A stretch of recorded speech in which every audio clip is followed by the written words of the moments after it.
అందరికీ నమస్కారం. Welcome back to Vamshi Bhavani. చాలామంది కోడర్స్కి, చాలామంది ఐటీ జాబ్స్లో ప్రిపేర్ అయ్యే వాళ్ళకి వచ్చే మెయిన్ ప్రాబ్లం ఏంటంటే, వాళ్ళకి ఒక క్వశ్చన్ కానీ ఒక ప్రాబ్లం కానీ సాల్వ్ చేయమనిస్తే ఆ ప్రాబ్లంకి కరస్పాండింగ్ సొల్యూషన్ని, ఆ ప్రాబ్లంకి కరస్పాండింగ్ కైండ్ ఆఫ్ లాజిక్ని ఏ విధంగా థింక్ చేయాలి, ఏ విధంగా ఆ లాజిక్ బిల్డింగ్ ప్రాసెస్ అనేది మనలో డెవలప్ అవ్వాలి అనేది చాలామందికి ఉండే మెయిన్ ప్రాబ్లం అనమాట. సో ఈ మెయిన్ ప్రాబ్లమ్కి సొల్యూషన్ చాలా సింపుల్. సో ఈ వీడియోలో మనం ఆ సింపుల్ సొల్యూషన్ని డిస్కస్ చేద్దాం. Okay, so before getting started please to like, share and subscribe to Vamshi Bhavani channel.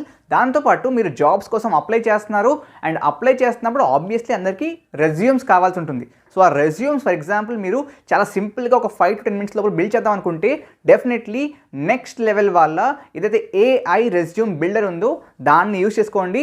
చాలా సింపుల్ అండి. ఇది ఒక కైండ్ ఆఫ్ డెస్క్టాప్ అప్లికేషన్ అనమాట. మీకు ఫోన్లో ఓపెన్ అవ్వదు, డెస్క్టాప్లో ల్యాప్టాప్లో ఓపెన్ చేయండి వెబ్సైట్ని, లింక్ డిస్క్రిప్షన్లో ఉంటుంది.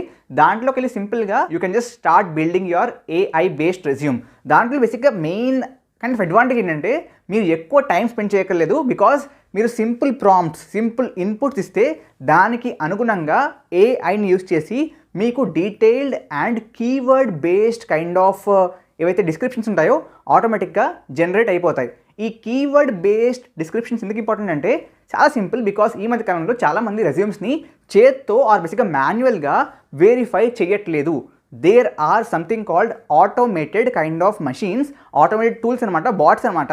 అవి బేసిక్గా మీ యొక్క రెజ్యూమ్ని స్కాన్ చేసి దాంట్లో ఆ స్పెసిఫిక్ రోల్కి కావాల్సిన కీవర్డ్స్ ఉన్నాయో లేదో చెక్ చేసి దాన్ని బట్టి రెజ్యూమ్ని నెక్స్ట్ స్టేజ్కి పంపించాలా వద్దా అని చెప్పి ఆటోమేటిక్గా ఆ బాటే డిసిషన్ తీసుకుంటుంది. సో బేసిక్గా ఆ బాట్కి కూడా కైండ్ ఆఫ్ కావాల్సిన కీవర్డ్స్ వచ్చేలాగా ఆటోమేటిక్గా ఈ ఏఐ బిల్డర్ మీకు హెల్ప్ చేస్తుంది and it's completely free guys. So if you want to build your resumes for free, that too with AI power, definitely link డిస్క్రిప్షన్లో ఉంటుంది, కమెంట్స్లో కూడా ఉంటుంది. You can check that out. And బేసిక్గా దీంట్లో ఏంటంటే ఫర్ ఎగ్జాంపుల్ మీకు ఒకేసారి 2 రోల్స్కి అప్లై చేయాలనుకుంటున్నారు. సో మీరు ఆ 2 రోల్స్కి సంబంధించిన రెజ్యూమ్స్ని ఒకేసారి బిల్డ్ చేయొచ్చు. Got it? సో టాపిక్లోకి వచ్చేస్తే లాజిక్ బిల్డింగ్ కావాలి, నా థింకింగ్ ఎబిలిటీ పెరగాలి, ప్రాబ్లం చూసిన వెంటనే దానికి సొల్యూషన్ అప్రోచ్ని నేను థింక్ చేయగలగాలి అనుకుంటే the simple kind of tip ఏంటంటే మీరు ప్రోగ్రామింగ్ లాంగ్వేజ్ని బాగా నేర్చుకోవాలి. ఎందుకన్నా అలా అంటున్నాం అంటే కండిషనల్స్ అండ్ లూప్స్లో మీరు పర్ఫెక్ట్ అయితే ఏ ప్రాబ్లమ్నైనా మీరు సాల్వ్ చేయొచ్చు. బేసిక్గా ఒక ప్రోగ్రామింగ్ లాంగ్వేజ్కి దాని ప్రోగ్రామింగ్ ఎబిలిటీ, దాని యొక్క లాజిక్ బిల్డింగ్ ఎబిలిటీ డెవలప్ అయ్యేదే కండిషనల్స్ అండ్ లూప్స్ ద్వారా. కానీ ఇక్కడ పాయింట్ ఏంటంటే ఇప్పుడు నేను చెప్పిన ఈ టిప్ని యూజ్ చేసుకుని మీరు ఏ ప్రాబ్లమ్నైనా ఖచ్చితంగా సాల్వ్ చేయొచ్చు. కానీ వచ్చే డిఫికల్టీ ఏంటంటే చాలా సింపుల్. బేసిక్గా మీరు రాసే కోడ్, సో కేవలం లూప్స్ అండ్ కండిషనల్స్ వాడి మీరు రాసే కోడ్ ఎఫిషియెంట్గా ఉండకపోవచ్చు. అన్న ఎఫిషియన్సీ అంటే ఏంటన్నా అంటే ఫర్ ఎగ్జాంపుల్ ఒక క్వశ్చన్ ఉంది, ఎక్స్ అనే క్వశ్చన్. ఈ ఎక్స్ అనే క్వశ్చన్కి let's say there is a best solution.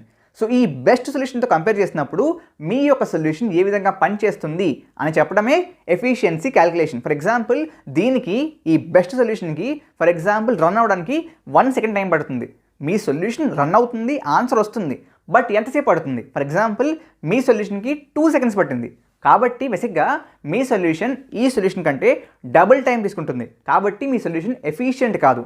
Efficient కానప్పుడు బేసిక్గా ప్రాబ్లం అవుతుందా అంటే ప్రాబ్లం అవుతుంది. బట్ పాయింట్ ఏంటంటే మీరు స్టార్టింగ్ స్టేజ్లో ఉన్నారు, మీకు ఇంకా అల్గోరిథమ్స్ రావు పెద్దగా, ఇంకా మీరు డిఎస్సి నేర్చుకోలేదు అనుకున్నప్పుడు, ఈవెన్ దెన్ మీరు ఫర్దర్ రౌండ్స్కి వెళ్ళాలనుకుంటే కేవలం ఈ కండిషనల్స్ అండ్ లూప్స్ వాడి కోడ్ చేసిన సొల్యూషన్ కూడా సరిపోతుంది. Let me explain you. చాలాసార్లు ఏమవుతుందంటే మీకు ఆన్లైన్ టెస్టుల్లో ఫర్ ఎగ్జాంపుల్ 3 questions ఉన్నాయి. ఆ 3 questionsకి ఫర్ ఎగ్జాంపుల్ మీకు ఎఫిషియెంట్ సొల్యూషన్ రాదు, అల్గోరిథం అప్లై చేయడం రాదు. అయినప్పటికీ మీరు కేవలం లూప్స్ అండ్ కండిషనల్స్ వాడి కోడ్ చేసినా మీ సొల్యూషన్ డెఫినెట్లీ అన్ని టెస్ట్ కేసెస్ని పాస్ అవ్వకపోవచ్చు. ఫర్ ఎగ్జాంపుల్ మ్యాక్సిమం స్కోర్ 10 అయితే మీకు 4 or 5 రావచ్చు. Even then 4 or 5 is better than 0. కాబట్టి డెఫినెట్లీ మీకు సొల్యూషన్ ఏమి రావట్లేదు ఆర్ ఇన్ జనరల్ క్వశ్చన్ చూసిన వెంటనే మీరు ఫస్ట్ చేయవలసింది ఏంటో తెలుసా? కేవలం లూప్స్ అండ్ కండిషనల్స్ వాడి కోడ్ చేయాలి. దాన్నే బ్రూట్ ఫోర్స్ అప్రోచ్ అంటారు. మీరు చాలాసార్లు వినుంటారు. బ్రూట్ ఫోర్స్ కానివ్వండి, సింప్లర్ అప్రోచ్ కానివ్వండి, ఇవన్నీ ఏంటంటే సో కొంతమంది దాన్ని నైవ్ అప్రోచ్ అంటారు. సో నైవ్ కానీ, బ్రూట్ ఫోర్స్ కానీ, సింప్లర్ కానీ, ఇవన్నీ ఏంటంటే మీరు క్వశ్చన్ చూసిన వెంటనే మీకు వచ్చే ఫస్ట్ థాట్ అండ్ ఆ థాట్ ఎప్పుడు కూడా మీకు కండిషనల్ అండ్ లూప్స్ బేస్ చేసుకుని ఉండాలి. ఎలా ఉండాలన్నా, ఎలా వస్తుందన్నా అది మనకి అంటే ప్రాక్టీస్ చేస్తే వస్తుంది. ఎలా ప్రాక్టీస్ చేయాలన్నా, ఎక్కడ చేయాలన్నా అంటే చూస్ ఎనీ ప్లాట్ఫామ్, బోల్డ్ అని ఉన్నాయి. Lead code, code chef, code forces, అది ఇది బోల్డ్ ఉన్నాయి.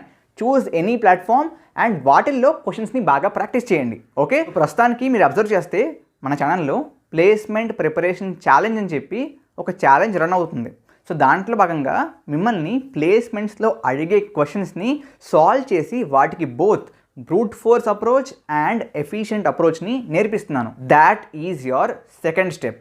ఎందుకంటే మీరు డైరెక్ట్గా డిఎస్ఏ నేర్చుకున్న క్వశ్చన్స్ మీద వాటి అల్గోరిథమ్స్ని అప్లై చేయలేరు. కాబట్టి ఈ విధంగా సాల్వ్డ్ క్వశ్చన్స్ని మీరు కైండ్ ఆఫ్ అర్థం చేసుకుంటే, ఎందుకు చెప్తున్నానంటే వీటిల్లో ఎక్స్ప్లెయిన్ చేసే క్వశ్చన్స్ని కైండ్ ఆఫ్ ప్రాక్టీస్ చేయడం వల్ల వచ్చే లాభం ఏంటంటే సింపుల్ అండి. ఆ క్వశ్చన్లో అప్లై చేసే లాజిక్, అప్లై చేసే అల్గోరిథం మీ అందరికీ కొత్త అవ్వచ్చు. కానీ సేమ్ అదే లాజిక్ని, సేమ్ అదే కైండ్ ఆఫ్ అల్గోరిథంని మీరు మల్టిపుల్ క్వశ్చన్స్, బోల్డ్ అన్ని క్వశ్చన్స్ మీద అప్లై చేయొచ్చు. ఎందుకంటే కోడింగ్ క్వశ్చన్స్లో కూడా బేసిక్గా ప్రతిరోజు కొత్త కొత్త క్వశ్చన్స్ ఏమి ఎవరు కనిపెట్టలేరు. మల్టిపుల్ క్వశ్చన్స్లో సేమ్ అవే ప్యాటర్న్స్ కంటిన్యూ అవుతూ ఉంటాయి. సో ఆ ప్యాటర్న్స్ని మీరు అర్థం చేసుకుంటే మీరు బేసిక్గా ఫర్దర్గా సాల్వ్ చేసే క్వశ్చన్స్లో హెల్ప్ అవుతుంది. కాబట్టి నా suggestion, first of all learn loops and conditionals perfectly. Second, watch the placement preparation challenge.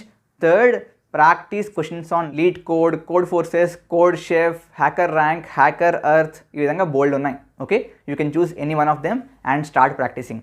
Okay, ఈ సజెషన్స్ని ఫాలో అవుతే డెఫినెట్గా లాజిక్ బిల్డింగ్లో ఇవాళ మీరున్న స్టేజ్ కంటే ఒక బెటర్ స్టేజ్లోనే ఉంటారు. Okay, sure.